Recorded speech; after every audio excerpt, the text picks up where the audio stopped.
Harold Fannin Jr. going to the moon. We invented Harold Fannin. From the FantasyFootballShow.com studios, it's the Fantasy Football Show. Monday through Friday, 8 p.m. Eastern. Smitty is also live whenever news breaks. You're watching the Tight End Show.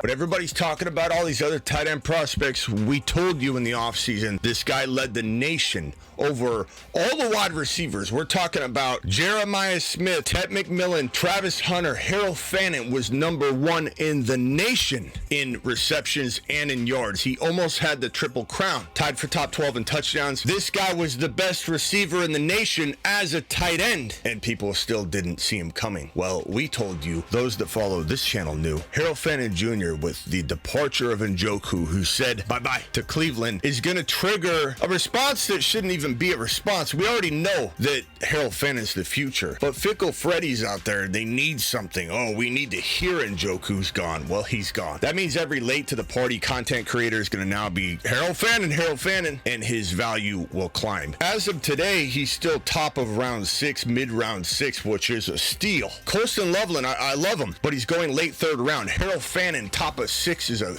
monster steal. They're not even close in value when you think about cost of entry and potential output. And Fannin could outscore Loveland next year. Let's not pretend that Loveland is just for sure going to outscore Fannin. They could absolutely go blow for blow, be near dead even. Fickle Freddy's everywhere are going to be running toward this train, trying to get on late. Might drive his ADP to bottom 5, maybe mid 5. Even if it did, still better value than Loveland 3.11, 3.12. And the real winner of this Harold Fannin climb, if Fannin does in fact climb too high right here, Tyler Warren's the one that maybe slips down into the bottom or at least mid 6, and then Tyler Warren, Fannin, Brock Bowers become probably the 3 most attractive cost of entry tight ends in fantasy football. But do not discredit this guy Warren. He's a monster here in round 6, a benefactor of a too highly climbing Fannin on the hype potential situation. So Warren to the motherfreaking moon. Fannin probably could have 900 yards, 10 plus touchdowns, 80 to 85 receptions. Todd Monken now commanding that ship over there in Cleveland, and look what he did with Andrews all of those years. He is a very good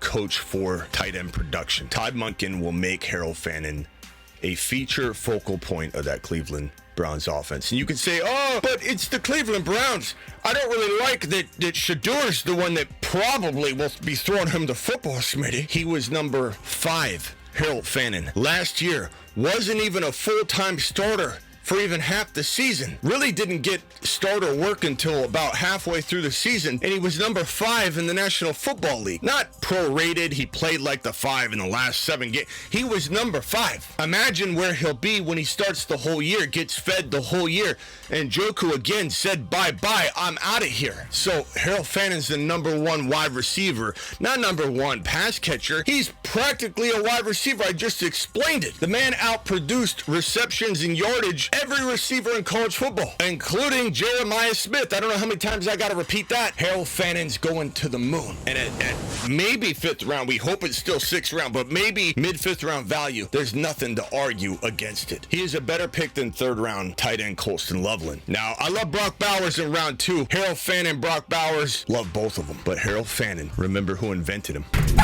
And a show like this wouldn't be a show like this if we didn't kick it off with a which side you want game.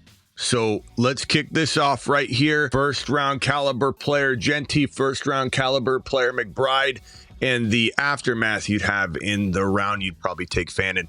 And even Scadaboo's a little higher ranked probably than Fannin. So this should be an easy call, right? You should want McBride and Scadaboo over Genty Fannin. I don't think so, not on my watch.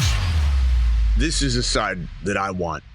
Fannin gives you such a strategic advantage having Fannin in that 5th or 6th round territory. Even if this wasn't Scadaboo and it was another player, maybe we cook up a potential combination of players that range from Scadaboo to Javonte Williams. Nothing's going to make me want to swap out this RB situation when I can still get a top 5 tight end and a guy that produced number 5 last year, not even getting all of the work all season long. And we can attack this from a wide receiver perspective as well. We put CeeDee Lamb, who would be the 1st round player that we get instead of Genty, right, And that would be your McBride-Lamb decision. So McBride and Lamb decision is made right there. Fannin versus a wide receiver we're cooking up a little bit later. It could even be someone kind of exciting, like maybe you like MHJ, or maybe you like a Michael Wilson Jr. Pick whichever one you like over in Arizona. This would be an easy call still for me. Or if we even went maybe with a bigger name wide receiver, let's even dig a little bit higher. Jamo Williams, who's going really, really, really early. This right here is still a no-brainer for me. I'm taking Lamb and Fannin, and it's not even close.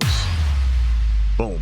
And back to the bigger question at hand, which was the Colston Loveland late third round versus like a Breece Hall. Then Fannin in like 6 or maybe late 5, but somewhere in that territory gives you that RB that was Scattaboo, or the RB that was maybe Javonte Williams. And at the end of the day, this is still a better value to me. You can make arguments. I mean, there are definitely scenarios where I could get the right running back or wide receiver at this 3rd or 4th round territory, or sorry, the 6th round territory where we're getting Fannin. The right player could fall that I absolutely love. Or maybe I'm going to go early quarterback and I say, screw it, I'm going to go Loveland instead of Josh Allen or something.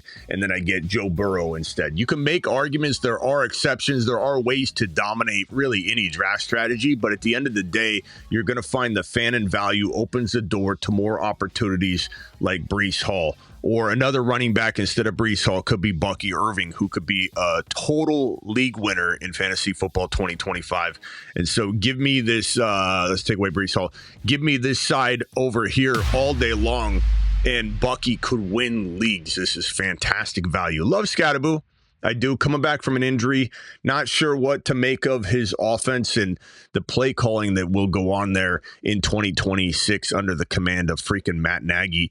But there's still a lot to love about Scattaboo, but give me this side all day long. Fannin is a true value in fantasy football 2026. Make sure you learn about it. Guys, I'm live Monday through Friday, 8 p.m. Eastern, every single Monday through Friday. Live whenever big news breaks. I'm live at midnight Eastern almost every single night as well. And don't forget, I have my 365 24/7 fantasy football website, rankings, trade calculators, bold predictions. I got into the industry in 2002/2003. The internet was literally available for like 5 years at that point to the average man. And your boy was seeking out a trade calculator. I couldn't find one. And I said, damn it, I'll make one myself. That's how I actually got into the industry. And I've been tweaking this trade calculator ever since. You can't trick it. It uses auction dollar values. You can make it a 5-for-1 trade, a 3-for-2. You can do whatever you want. I've been in the industry creating and innovating longer than anybody you can probably find. We also go live here more than anybody you can probably find. And then we also have one of the best communities, in my opinion anyway, in our Patreon. So if you guys haven't been cooking up questions 365 24/7 on our live chat Patreon, that link, as well as the fantasyfootballshow.com link, as well as all my links are in the description of the video. But live 24/7 live chat group over on the Patreon. Get in there and start discussing 24/7 ball. I'll see you guys at 8 p.m. or sooner, or whenever you're catching your next show. Appreciate you. Don't forget to subscribe to the Rumble channel as well. That link is in the description.